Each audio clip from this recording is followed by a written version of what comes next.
그 좁은 엘리베이터 안 두 사람은 아무 말도 하지 못했습니다. 적막한 공기 속에 들리는 건 서로의 거친 숨소리뿐. 그 순간 태자는 폭포수를 터뜨렸습니다. 이야기 시작 전 구독과 좋아요 부탁드립니다. 감사합니다. 새벽 4시 알람이 울리기도 전에 태자는 눈을 떴습니다. 나이가 들어갈수록 몸은 정확한 시계처럼 움직였거든요. 하지만 이렇게 일찍 일어나는 건 습관이 아니라 필요였어요. 생계를 위해서 말입니다. 남편 병수가 세상을 떠난 지 2년이 흘렀습니다. 간암이었어요. 마지막 6개월 동안 태자는 병원과 집을 오가며 간병에 매달렸지만 결국 남편을 지켜낼 수 없었어요. 장례를 치르고 나서야 현실이 보였습니다. 남편이 남긴 것은 빚더미와 텅 빈 집뿐이었어요. 두 아이는 이미 결혼해서 각자 가정이 있었습니다. 큰딸은 부산에, 작은 아들은 서울에 살고 있었죠. 가끔 안부 전화는 오지만 그들도 자신들의 생활이 빠듯했어요. 태자는 자식들에게 짐이 되고 싶지 않았습니다. 그래서 혼자 살아가기로 마음먹었죠. 처음엔 마트에서 시간제 일을 했습니다. 하지만 나이 때문인지 오래 서 있기가 힘들었어요. 다리가 붓고 허리가 아팠죠. 그러던 중 동네 부동산에서 아파트 청소 일자리가 있다는 소식을 들었습니다. 새벽 5시부터 오전 9시까지 4시간 동안 아파트 복도와 계단, 엘리베이터를 청소하는 일이었어요. 이 나이에 청소일이라니. 처음엔 망설였습니다. 하지만 선택의 여지가 없었어요. 월세와 생활비를 벌어야 했으니까요. 첫 출근 날, 태자는 새벽 4시 반에 집을 나섰습니다. 아직 어둠이 깔린 거리는 적막했고 가로등만이 외롭게 켜져 있었어요. 관리소에서 받은 청소 도구를 들고 20층짜리 아파트 건물을 올려다봤을 때 마음이 막막했습니다. 정말 내가 할 수 있을까? 하지만 주저할 시간은 없었어요. 태자는 걸레와 빗자루를 들고 1층 복도부터 청소를 시작했습니다. 긴 복도를 걸레질하다 보니 무릎이 아팠고 계단을 오르내리며 청소하다 보니 숨이 차올랐어요. 땀이 등줄기를 타고 흘러내렸죠. 2층, 3층, 4층. 층을 올라갈 때마다 숨이 더 가팠습니다. 중간중간 계단 난간에 기대어 쉬어가며 일을 이어갔어요. 엘리베이터 청소를 할 때는 거울에 비친 자신의 모습이 초라해 보였습니다. 땀에 젖은 머리카락, 구겨진 작업복, 거친 손. 이것이 정말 자신의 모습인지 믿기 어려웠어요. 오전 9시가 되어서야 모든 청소가 끝났습니다. 태자는 청소 도구를 정리하며 한숨을 내쉬었어요. 첫날이니까 이렇게 힘든 거겠지. 시간이 지나면 익숙해질 거라고 스스로를 위로했습니다. 집으로 돌아가는 길, 태자의 발걸음은 무거웠습니다. 집에 들어서니 남편의 빈자리가 더욱 크게 느껴졌어요. 거실 소파에 앉아 쉬려고 했지만 온몸이 쑤시고 아팠습니다. 살아야 하니까 해야지. 어쩌겠어. 태자는 혼잣말을 중얼거리며 부엌으로 향했습니다. 냉장고를 열어보니 반찬 몇 가지가 전부였어요. 혼자 먹는 밥은 늘 간소했죠. 라면 하나를 끓여 먹고 나서 태자는 일찍 잠자리에 들었습니다. 내일 또 새벽 4시에 일어나야 했거든요. 이렇게 태자의 새로운 일상이 시작되었습니다. 남편 없는 삶, 혼자 감당해야 하는 생계, 그리고 62살의 나이에 시작한 새벽 청소일. 모든 것이 낯설고 힘들었지만 포기할 수는 없었어요. 살아야 했으니까요. 청소일을 시작한 지 일주일이 지났습니다. 태자는 조금씩 일에 익숙해져 갔지만 여전히 몸은 힘들었어요. 특히 무더운 여름 날씨가 시작되면서 청소일은 더욱 고된 노동이 되었죠. 그날도 평소처럼 새벽 5시부터 청소를 시작했습니다. 하지만 유난히 습하고 더운 날씨 탓에 몇 층을 오르지도 못했는데 벌써 온몸이 땀으로 흠뻑 젖었어요. 작업복이 등에 달라붙을 정도였죠. 태자는 수시로 수건으로 이마에 땀을 닦아야 했습니다. 오전 9시가 가까워져 청소를 마친 태자는 기운이 빠져 있었어요. 아파트 입구 쪽 벤치에 주저앉아 가방에서 물을 꺼내 마셨습니다. 하지만 미지근한 물은 갈증을 달래주지 못했죠. 부채질을 해봐도 바람 한 점 없는 무더위 속에서는 별 소용이었어요. 후, 이렇게 더운데 어떻게 일을 하지? 태자는 벤치에 등을 기대고 눈을 감았습니다. 현기증이 살짝 일어나는 것 같았어요. 나이가 나이인데 이런 더위 속에서 몇 시간씩 청소를 하는 게 버거웠죠. 그때였습니다. 아주머니. 누군가 부르는 소리에 태자는 고개를 들었어요. 아파트 경비실에서 한 남자가 창문을 열고 손짓을 하고 있었습니다.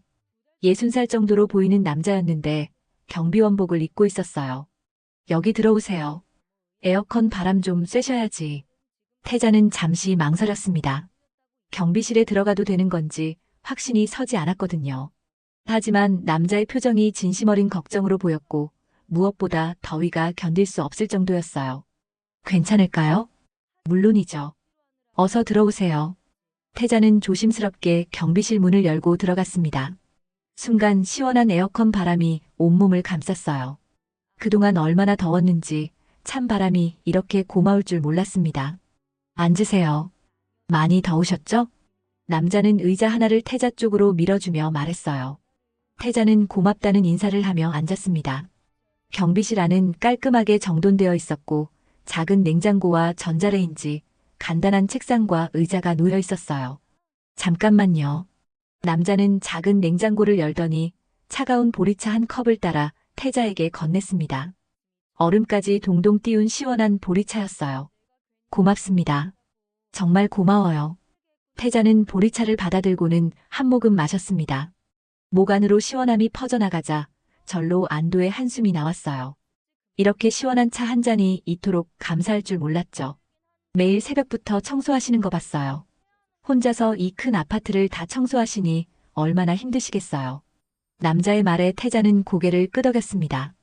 그제야 이 남자가 자신을 계속 지켜봐 왔다는 걸 알았어요. 하지만 불쾌하지 않았습니다. 오히려 누군가 자신의 수고를 알아봐 준다는 게 고마웠죠. 일이 일이라 해야 하니까 하는 거예요. 그래도 이렇게 더운 날씨에는 중간중간 쉬셔야 해요. 몸이 상하면 안 되잖아요. 남자의 배려 깊은 말에 태자의 눈시울이 촉촉해졌습니다. 남편이 세상을 떠난 후로는 이렇게 자신을 걱정해주는 사람이 없었거든요. 자식들도 바쁘다는 핑계로 자주 연락하지 않았고 동네 사람들과도 특별히 가깝지 않았어요. 저는 황건우라고 합니다. 여기서 경비 일을 한 지는 3년 정도 됐어요. 저는 김태자예요. 청소를 시작한 지는 일주일밖에 안 됐어요. 이렇게 두 사람은 처음으로 자기소개를 했습니다. 건우는 태자보다 1살 어린 61세였어요.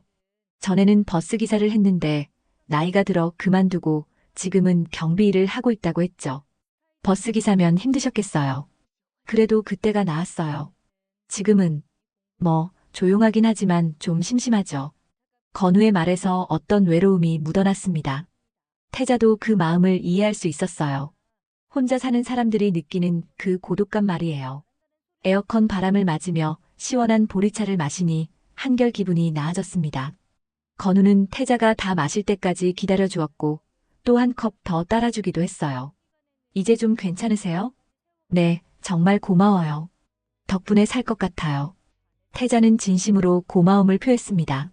남편 이후로 이렇게 자신을 배려해주는 사람을 만난 게 얼마만인지 모를 일이었어요. 가슴 한편이 따뜻해지는 느낌이었죠.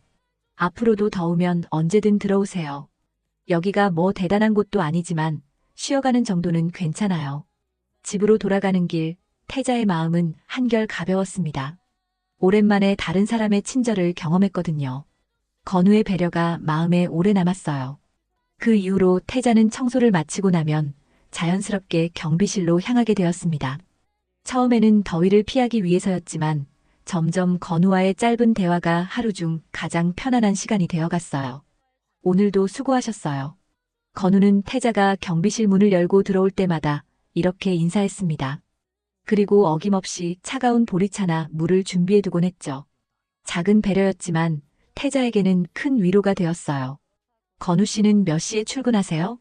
저는 밤 11시부터 다음 날 오전 11시까지예요. 24시간 근무죠. 그럼 잠은 언제 주무세요? 낮에 경비실에서 조금씩 자요. 밤에는 순찰도 돌아야 하고 뭔 일이 있을지 모르니까 깊게 잠들 수는 없어요.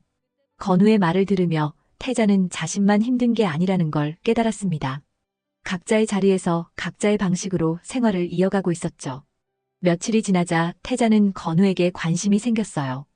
이 남자는 어떤 삶을 살아왔을까? 가족은 있을까? 왜 혼자 이런 일을 하고 있을까? 궁금증이 생겼지만 선뜻 묻기는 어려웠습니다. 어느 날 태자는 용기를 내어 물어봤습니다. 가족은 어떻게 되세요? 건우의 표정이 잠시 어두워졌어요. 하지만 곧 담담한 목소리로 대답했습니다. 아이들은 다 컸어요. 딸 하나, 아들 하나 있는데 결혼해서 따로 살죠. 가끔 안부 전화나 받고. 태자는 건우의 말투에서 어떤 쓸쓸함을 느꼈습니다. 자신과 비슷한 상황인 것 같았어요. 자주 만나세요? 아니요. 다들 바쁘죠. 명절 때나 보고. 평소엔 각자 생활하기 바쁘니까요. 태자는 고개를 끄덕였습니다. 자신의 상황과 너무나 비슷했거든요. 저도 그래요. 큰딸은 부산에, 작은 아들은 서울에 있어요. 한 달에 한 번 전화 받으면 다행이에요. 요즘 자식들은 다 그런 것 같아요. 우리 때와는 달라요. 두 사람은 각자의 외로움을 조심스럽게 나누기 시작했습니다. 혼자 먹는 밥의 허전함, 말 상대가 없는 적막함에 대한 이야기들이 자연스럽게 오갔어요. 저는 저녁에 집에 들어가면 정말 조용해요. 텔레비전 켜놓고 혼자 밥 먹는데 가끔은 답답해서 견딜 수가 없어요. 태자의 말에 건우도 공감한다는 듯 고개를 끄덕였습니다. 저도 마찬가지예요. 여기서 근무 끝나고 집에 가면 컵라면 하나 끓여서 혼자 먹고 일찍 자고. 그게 전부죠. 컵라면만 드세요? 그럼 몸에 안 좋잖아요. 태자는 진심으로 걱정하는 표정을 지었어요. 건우는 그런 태자의 모습이 고마웠습니다. 뭘 해먹을 기운도 없고 혼자 먹을 거 뭘 차려 먹겠어요. 그 말을 들은 태자는 마음이 아팠습니다. 자신도 비슷한 처지였지만 그래도 간단하게라도 반찬은 만들어 먹었거든요. 며칠 후 태자는 집에서 직접 담근 김치를 가져왔습니다. 작은 밀폐용기에 담아온 김치였지만 건우의 표정이 환해졌어요. 이거 직접 담그신 거예요? 네, 별거 아니지만. 건우 씨가 항상 시원한 물 챙겨주셔서 고마워서요. 와, 집에서 담근 김치 먹어본 게 언제인지 모르겠어요. 정말 고마워요. 건우는 김치를 한 젓가락 집어 맛봤습니다. 그리고는 눈을 감고 천천히 씹더니 깊은 한숨을 내쉬었어요. 정말 맛있어요. 오래간만에 제대로 된 김치 맛이네요. 그 말에 태자도 마음이 뭉클해졌습니다. 오랜만에 누군가를 위해 음식을 준비한다는 게 이렇게 뿌듯할 줄 몰랐거든요. 앞으로도 가끔 가져다 드릴게요. 어차피 혼자 먹기엔 양이 많거든요. 그럼 저도 뭔가 해드려야 하는데. 아니에요.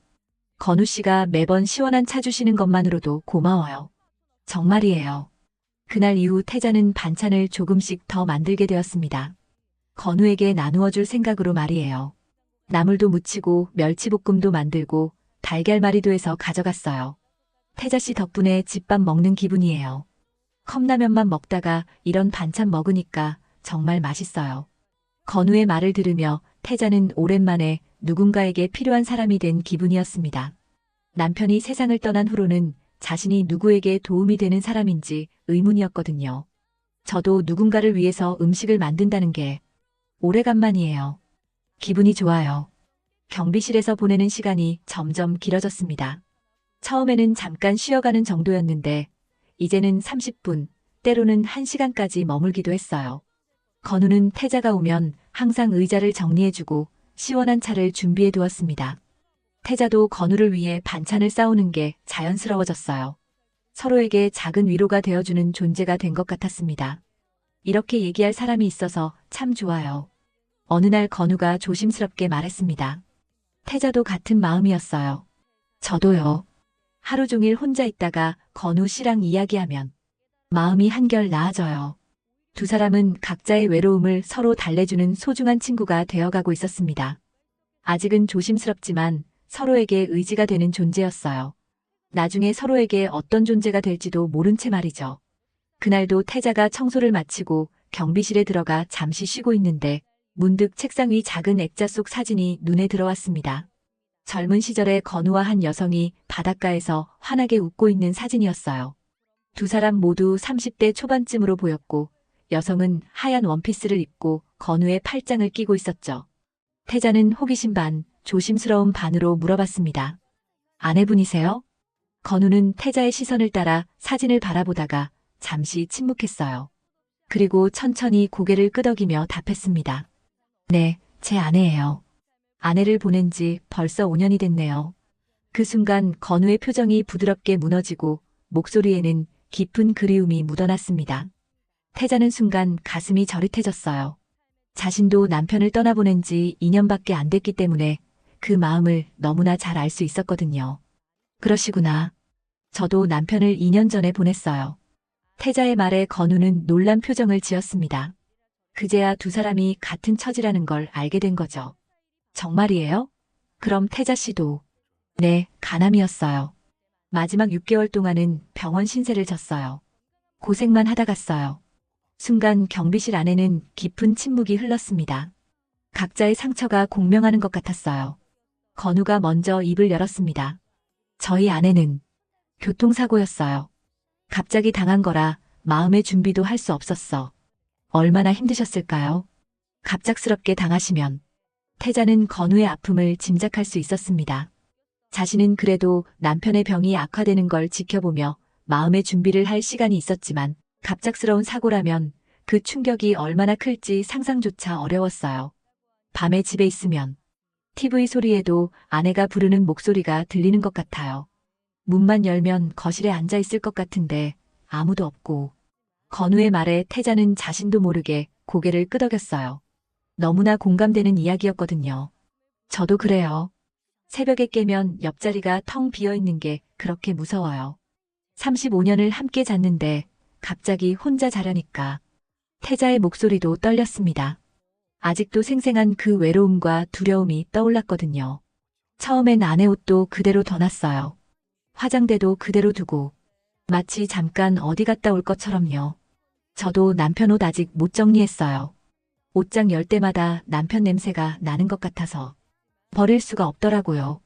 두 사람은 각자의 상실감을 조심스럽게 나누었습니다. 같은 아픔을 겪어본 사람만이 이해할 수 있는 그 마음들을 말이에요. 자식들은 뭐라고 해요? 태자가 물어보자 건우는 씁쓸한 미소를 지었어요. 가끔 전화해서 아빠, 너무 옛날 일만 생각하지 말라고 해요. 새로운 사람도 만나보라고 하죠. 하지만 그게 말처럼 쉬운가요? 맞아요. 우리 딸도 비슷한 말 했어요. 엄마 인생도 살라고 하더라고요. 하지만 마음이 그렇게 되나요? 건우는 잠시 침묵하다가 냉장고에서 시원한 물 한 병을 꺼내 태자 앞에 놓았습니다. 그래도 이렇게 얘기할 사람이 있어서 다행입니다. 혼자만 이런 마음 가지고 있는 줄 알았거든요. 태자는 눈시울이 붉어지며 대답했습니다. 저도요. 정말 좋네요. 그 순간 두 사람 사이에는 특별한 공감대가 형성되었어요. 단순히 인사를 나누는 관계가 아니라 서로의 아픔을 이해하는 벗으로 자리 잡게 된 거죠. 같은 상처를 가진 사람끼리만이 나눌 수 있는 깊은 이해가 있었습니다. 그러던 어느 무더운 여름 아침, 태자는 복도를 청소하다가 계단 구석에 버려진 큰 가구를 발견했습니다. 누군가 이사를 가면서 버린 듯한 책장이었는데 청소기를 완전히 막고 있었어요. 혼자서는 도저히 옮길 수 없을 만큼 무겁고 큰 가구였죠. 태자는 한참을 고민하다가 경비실로 향했습니다. 건우에게 도움을 요청하는 수밖에 없었어요. 건우 씨, 죄송한데 저 13층 계단에 큰 책장이 버려져 있어요. 제가 도저히 혼자서는 못 옮기겠어요. 아, 그런 일이 있었네요. 같이 가서 봅시다. 건우는 즉시 자리에서 일어났습니다. 태자와 함께 엘리베이터를 타고 13층으로 올라갔어요. 정말로 커다란 책장이 계단을 막고 있었죠. 이건 어느 집에서 버린 건지 확인해 봐야겠어요. 무단으로 버린 거라면 처리해야 하니까요. 건우는 책장을 살펴보며 말했습니다.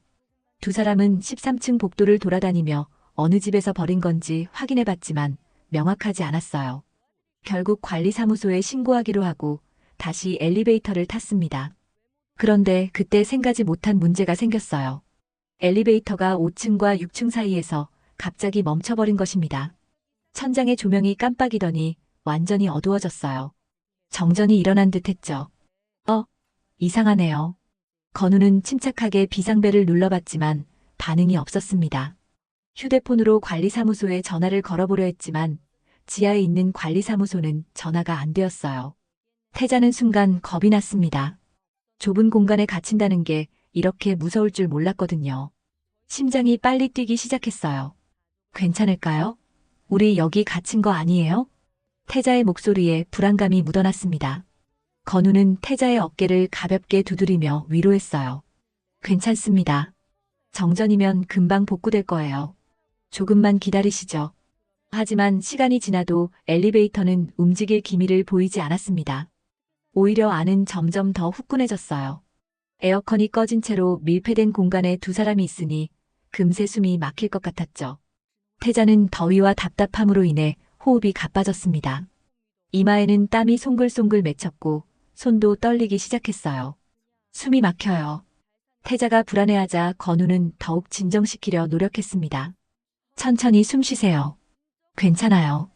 제가 여기 있잖아요. 건우는 자신의 손수건을 꺼내 태자의 이마에 맺힌 땀을 닦아주었습니다. 그 순간 태자는 오랜만에 누군가의 따뜻한 손길을 느꼈어요. 남편 이후로는 이렇게 자신을 돌봐주는 사람이 없었거든요.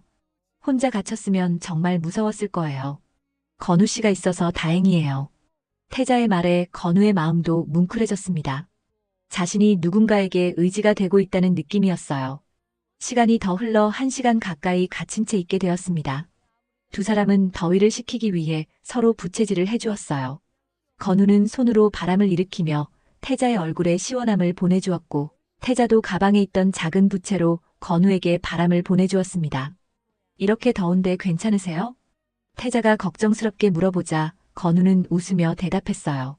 태자 씨가 부채질해 주시니까 시원해요. 건우는 태자의 얼굴에 맺힌 땀방울을 조심스럽게 닦아주었습니다. 목 뒤로 흘러내리는 땀도 부드럽게 닦아주었어요. 태자도 건우의 이마와 목의 땀을 자연스럽게 닦아주었죠. 좁은 공간에서 서로를 돌보는 동안 두 사람의 거리는 자연스럽게 가까워졌어요. 처음에는 서로 반대편 벽에 기대고 있었는데 어느새 가운데로 모여 앉게 되었습니다. 뜨겁게 달아오른 공기 속에서 두 사람의 숨소리만 들렸어요. 땀으로 젖은 서로의 모습을 바라보며 묘한 긴장감이 흘렸습니다. 이윽고 건우와 태자의 눈이 마주쳤습니다. 더위 때문에 붉어진 얼굴, 축축한 머리카락, 그리고 서로를 바라보는 진지한 눈빛. 두 사람은 말없이 서로를 바라봤어요. 태자 씨. 건우가 조심스럽게 속삭였습니다. 겁내지 마세요. 제가 곁에 있잖아요. 그 말을 끝내기도 전에 건우는 태자에게 한 걸음 더 다가섰어요. 태자도 피하지 않았습니다. 오히려 자연스럽게 건우를 향해 몸을 기울였죠. 그 순간 두 사람은 자연스럽게 긴 키스를 나누게 되었습니다. 처음에는 조심스럽고 떨리는 입맞춤이었지만 점점 깊어져 갔어요. 태자는 오랫동안 눌러왔던 외로움이 한꺼번에 터져나오듯 건우의 어깨에 몸을 기댄 채 더욱 깊게 끌어안았습니다. 건우도 태자를 조심스럽게 감싸 안으며 그 순간을 받아들였어요. 내가 아직도 이렇게 떨릴 수 있구나. 남편에게 미안하지만 내 심장이 터질 것 같아. 태자의 마음속에는 복잡한 감정들이 교차했습니다. 죄책감과 동시에 살아있음을 느끼는 설렘이 공존했어요. 이 나이에 다시 이런 순간이 올 줄 몰랐습니다. 태자 씨 덕분에 살 것 같아요. 건우 역시 아내를 떠나보낸 후 처음으로 느끼는 감정에 당황하면서도 동시에 태자에 대한 고마움과 애정을 느꼈습니다. 두 사람은 서로를 꼭 아는 채 그 시간을 보냈어요. 말은 없었지만 서로의 마음이 전해지는 것 같았습니다. 그때 갑자기 엘리베이터에 불이 들어오며 움직이기 시작했습니다. 정전이 복구된 거였어요. 두 사람은 황급히 몸을 떼며 각자 자리로 돌아갔습니다. 하지만 서로의 얼굴은 붉게 달아올라 있었죠. 엘리베이터 문이 열렸지만 두 사람의 심장은 여전히 빨리 뛰고 있었어요. 이제 괜찮네요. 건우가 어색하게 말했고 태자도 고개만 끄덕였습니다. 밖으로 나왔는데도 아직 심장이 뛰고 있었거든요. 그날 이후 두 사람 사이에는 미묘한 변화가 생겼습니다. 엘리베이터 안에서의 그 순간이 두 사람의 관계를 완전히 다른 차원으로 끌어올렸던 것입니다. 엘리베이터에서의 그 일이 있은 후 태자는 며칠 동안 경비실에 가지 않았습니다. 청소를 마친 후에도 건우를 마주치지 않으려고 일부러 다른 길로 나갔어요. 마음이 너무 복잡했거든요. 집에 돌아와 거실 소파에 앉을 때마다 태자는 그날의 일이 자꾸만 떠올랐습니다. 건우와 나눈 키스, 그 순간의 설렘, 그리고 건우의 품에 안겨있던 따뜻함까지 모든 게 생생했어요. 하지만 동시에 죄책감이 밀려왔습니다. 거실 한편에 놓인 남편의 영정사진이 자신을 바라보고 있는 것 같았거든요. 여보 미안해. 태자는 남편의 사진 앞에 앉아 중얼거렸습니다. 35년을 함께 살았던 남편 병원에서 마지막 숨을 거둘 때까지 자신만을 바라봤던 그 사람을 배신한 것 같은 기분이었어요. 내가 정말 이래도 되는 걸까? 60이 넘은 나이에 이런 감정을 느끼다니. 태자는 자책했습니다. 남편이 세상을 떠난 지 겨우 2년밖에 안 됐는데 다른 남자에게 마음이 흔들린다는 게 말이 되나 싶었어요. 더구나 그 나이에 키스까지 했다는 사실이 부끄러웠습니다.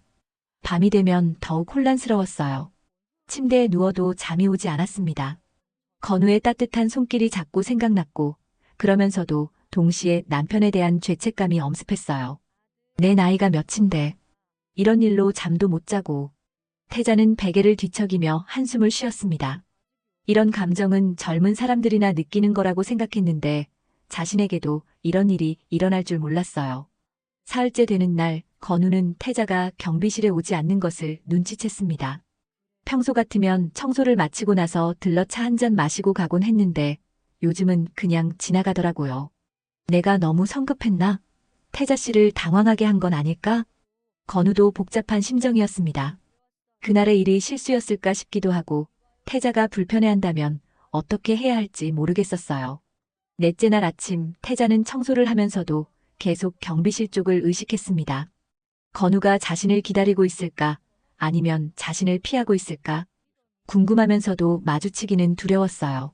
청소를 다 마치고 나가려는데 건우가 경비실 문을 열고 나왔습니다. 태자 씨. 건우의 부름에 태자는 걸음을 멈췄어요. 하지만 돌아보지는 못했습니다. 요즘 많이 바쁘신가요? 건우의 목소리에는 조심스러움이 묻어 있었어요. 태자는 한참 후에야 대답했습니다. 네. 좀 그래요. 그래도 더우시면 언제든 들어오세요. 시원한 차라도 한 잔 드시고 가시고요. 건우는 평소처럼 자연스럽게 말하려 애썼지만 어색함을 감출 수는 없었어요. 태자도 그걸 느꼈습니다. 고맙습니다. 그럼 먼저 가볼게요.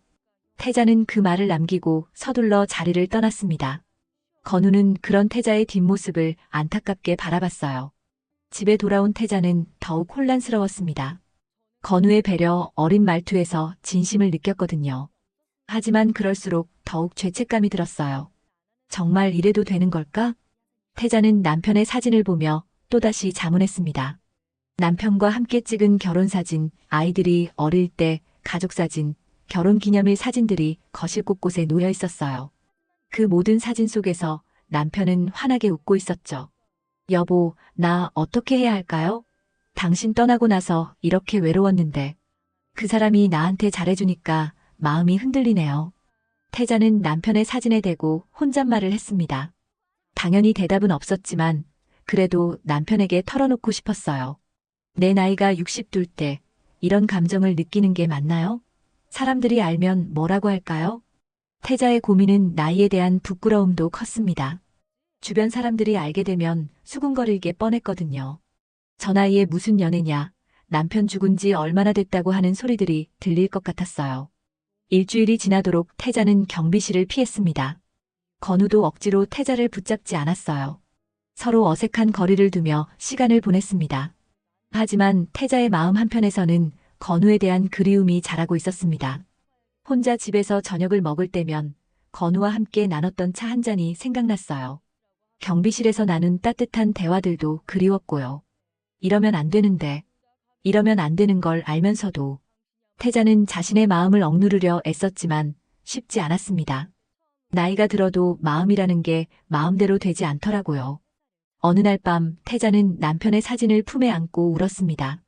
죄책감과 외로움, 그리움과 그리움이 뒤섞인 복잡한 감정 때문이었어요. 여보, 나 정말 어떻게 해야 할까요? 하지만 답은 여전히 없었습니다. 태자는 혼자서 이 모든 감정을 감당해야 했어요. 그리고 건우와의 관계를 어떻게 정리할지 결정해야 했습니다. 그렇게 태자가 건우를 피하며 지낸 지 열흘이 지났습니다. 유난히 무더운 폭염이 연일 계속되고 있었어요. 기상청에서는 체감 온도가 38도까지 올라간다고 했죠. 이런 날씨에 새벽부터 청소를 하는 일은 정말 고된 노동이었습니다. 그날 아침도 마찬가지였어요. 새벽 5시부터 시작한 청소일이 오전 9시가 되어서야 끝났습니다. 태자는 온몸이 땀으로 흠뻑 젖어 있었어요. 작업복이 등에 달라붙을 정도였죠. 평소 같으면 경비실에 들러 시원한 차라도 마시고 갔겠지만 요즘은 그럴 수 없었습니다. 건우를 마주치는 게 부담스러웠거든요. 태자는 그냥 집으로 향했어요. 하지만 아파트 출입구 근처에서 갑자기 현기증이 일었습니다. 눈앞이 하얗게 변하면서 다리에 힘이 빠졌어요. 태자는 비틀거리며 근처 화단 가장자리에 주저앉았습니다. 어떻게 된 거지? 태자는 이마에 손을 올리며 중얼거렸어요. 머리가 핑핑 돌았고 메스꺼움까지 느껴졌습니다. 분명히 탈수 증상이었어요. 이런 더위에 몇 시간 동안 일을 하면서 물도 제대로 마시지 못했거든요. 태자는 가방에서 물병을 꺼내 마시려 했지만 이미 미지근해진 물이었어요. 게다가 양도 얼마 남지 않았죠. 한 모금 마셨지만 갈증이 해결되지 않았습니다. 집까지만 가자. 태자는 간신히 일어서려 했지만 다시 어지러움이 밀려왔어요. 결국 화단에 다시 앉을 수밖에 없었습니다. 얼굴은 창백해졌고 식은땀이 흘러내렸어요. 그때였습니다. 경비실에서 나온 건우가 태자를 발견했어요. 평소보다 늦게 나가는 태자가 이상해서 창문 너머로 보고 있었는데 태자가 화단에 주저앉는 모습을 본 거죠. 태자 씨. 건우는 급히 경비실을 나와 태자에게 달려갔습니다. 태자의 얼굴을 보자마자 상황이 심각하다는 걸 알 수 있었어요. 어떻게 되신 거예요? 얼굴이 왜 이렇게 하얘요? 괜찮아요. 잠깐 어지러워서. 태자는 대답하려 했지만 목소리에 힘이 없었습니다. 건우는 더 이상 망설이지 않고 태자를 부축했어요. 일단 경비실로 가시죠. 이러면 안 되겠어요. 건우는 태자의 팔을 자신의 어깨에 걸치고 천천히 경비실로 데려갔습니다. 태자는 거부하고 싶었지만 거부할 힘도 없었어요. 경비실에 들어가자마자 건우는 태자를 의자에 앉히고 에어컨을 최대로 틀었습니다. 그리고 냉장고에서 얼음물을 꺼내 태자에게 건넸어요. 천천히 드세요. 너무 더워서 탈수가 온 것 같아요. 태자는 차가운 물을 한 모금씩 마셨습니다.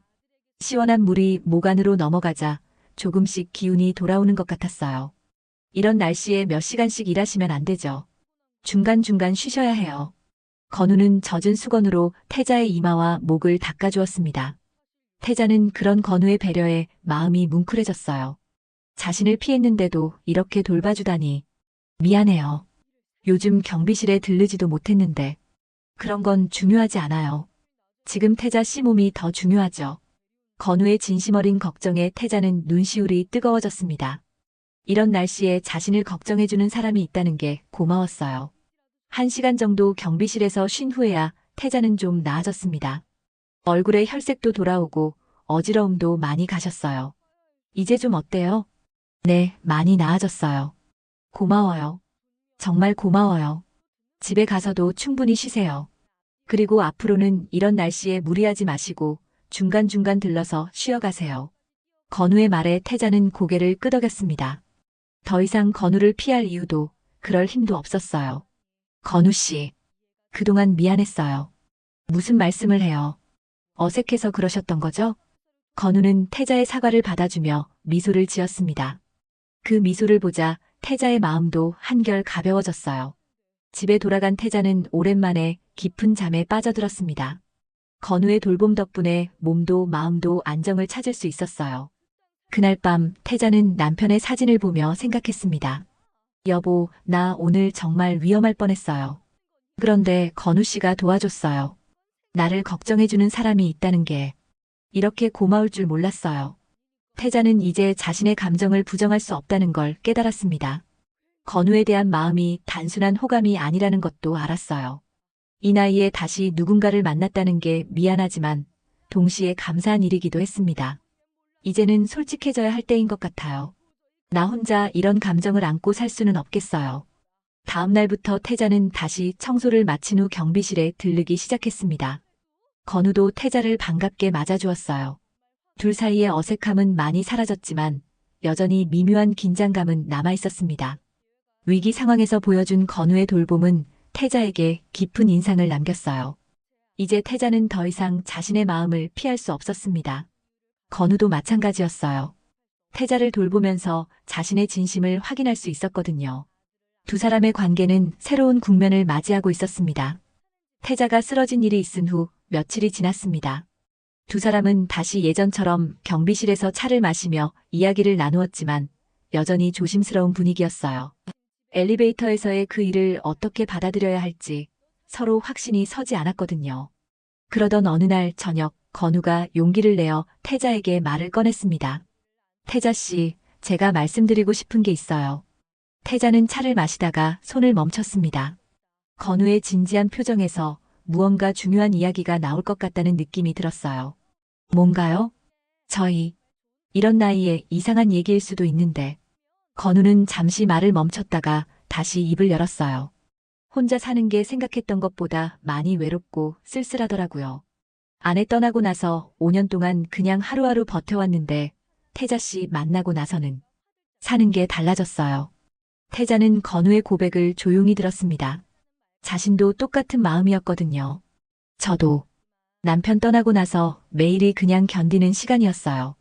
그런데 건우 씨랑 이야기하면서 오랜만에 웃기도 하고 누군가를 위해 음식도 만들고 그런 게 좋았어요.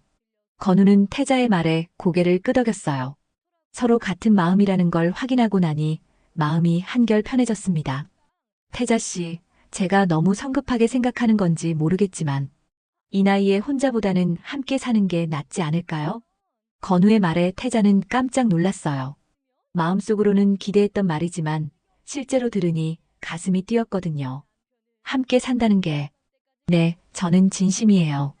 물론 사람들 시선도 있을 거고 현실적인 문제들도 많겠지만 그래도 혼자 사는 것보다는 나을 것 같아요. 태자는 잠시 침묵했습니다. 머릿속에는 온갖 생각들이 복잡하게 얽혀 있었어요. 남편에 대한 죄책감, 나이에 대한 부끄러움, 주변 사람들의 시선, 현실적인 문제들. 하지만 동시에 마음 한편으로는 간절한 소망도 있었어요. 더 이상 혼자 살고 싶지 않다는 마음, 건우와 함께하고 싶다는 마음 말이죠. 건우 씨 마음은 고마운데 제가 받아들이기에는 아직, 죄송해요. 제가 너무 성급했나 보네요. 건우는 당황하며 사과했어요. 하지만 태자는 고개를 저었습니다. 아니에요. 그런 게 아니라 저도 솔직히 그런 마음이 있어요. 다만 남편한테 미안하고 이 나이에 이래도 되나 싶기도 하고. 태자의 솔직한 고백에 건우는 안도의 한숨을 쉬었어요. 저도 처음에는 아내한테 미안했어요. 하지만 생각해보니 아내도 제가 혼자 외롭게 사는 걸 원하지 않을 것 같더라고요. 그런가요? 네. 아내가 보고 있다면 분명 혼자 있지 말고 좋은 사람 만나라고 했을 거예요. 그런 사람이었거든요. 건우의 말에 태자도 남편을 떠올렸어요. 자상하고 배려심 많았던 남편이라면 자신이 혼자 외롭게 사는 것보다는 좋은 사람과 함께 행복하게 사는 걸 원했을 거예요. 저희 남편도 그랬을 것 같아요. 항상 제 걱정만 했던 사람이니까. 두 사람은 서로를 바라보며 미소를 지었습니다. 죄책감보다는 고인에 대한 예의를 지키면서 새로운 행복을 찾는 것도 나쁘지 않다는 생각이 들었어요. 그럼 천천히 생각해 보시죠. 급할 건 없으니까요. 아니에요. 저도 더 이상 혼자 살고 싶지 않아요. 건우 씨가 좋아요. 태자의 고백에 건우는 깜짝 놀랐어요. 이렇게 직접적으로 마음을 표현할 줄 몰랐거든요. 정말이에요? 네.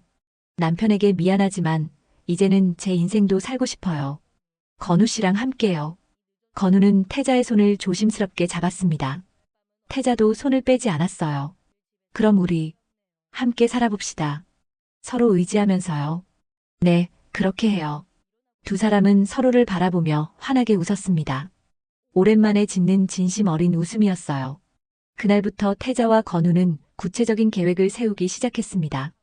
어느 집에서 살 것인지, 생활비는 어떻게 분담할 것인지, 주변 사람들에게는 언제 알릴 것인지, 현실적인 문제들을 하나씩 정리해 나갔어요. 물론 쉽지만은 않았습니다. 자식들의 반응도 걱정되었고, 동네 사람들의 시선도 부담스러웠어요. 하지만 두 사람은 서로를 의지하며 하나씩 해결해 나갔습니다. 석 달 후 태자와 건우는 작지만 아늑한 투룸 아파트에서 새로운 생활을 시작했어요. 태자는 청소 일을 그만두고 집 근처 마트에서 시간제 일을 하게 되었고 건우는 아파트 경비 일을 계속하면서 두 사람의 생활을 꾸려나갔습니다. 처음에는 어색하기도 했지만 점점 서로에게 익숙해져 갔어요. 아침에 함께 일어나 커피를 마시고 저녁에는 함께 식사를 하며 하루 있었던 일들을 나누었습니다. 텔레비전을 보며 웃기도 하고 가끔은 손을 잡고 산책을 하기도 했어요. 이렇게 사니까 참 좋아요. 어느 날 저녁 태자가 건우에게 말했습니다. 저도요. 이렇게 다시 웃을 일이 생기다니. 정말 고마워요. 사랑에는 나이가 없다더니 정말 그런 것 같아요. 태자와 건우는 서로를 바라보며 미소를 지었습니다. 폭포수처럼 쏟아낸 진심이 두 사람을 살게 했어요. 늦은 나이에 시작된 사랑이었지만 그래서 더욱 소중하고 깊은 사랑이었습니다. 두 사람은 서로의 남은 인생을 함께하기로 약속했어요. 외로웠던 시간들은 이제 추억이 되었고 앞으로는 함께 만들어갈 새로운 추억들이 기다리고 있었습니다. 오늘의 사연 여러분은 어떻게 들으셨나요? 사랑하는 남편과 아내를 먼저 떠나보낸 빈자리는 겪어본 사람만이 알 수 있는 깊은 쓸쓸함으로 다가옵니다. 하지만 남은 생에서라도 그 외로움을 함께 달래줄 인연이 있다면 그 또한 삶이 주는 또 하나의 선물이 아닐까요? 오늘도 귀한 시간 끝까지 함께 해주셔서 진심으로 감사드립니다. 이야기가 마음에 닿으셨다면 구독과 좋아요로 응원해주시고 주인공에게 따뜻한 격려의 댓글도 많이 남겨주세요. 여러분의 작은 응원이 큰 힘이 됩니다. 늘 건강하시고 다음 사연에서 또 뵙겠습니다. 감사합니다.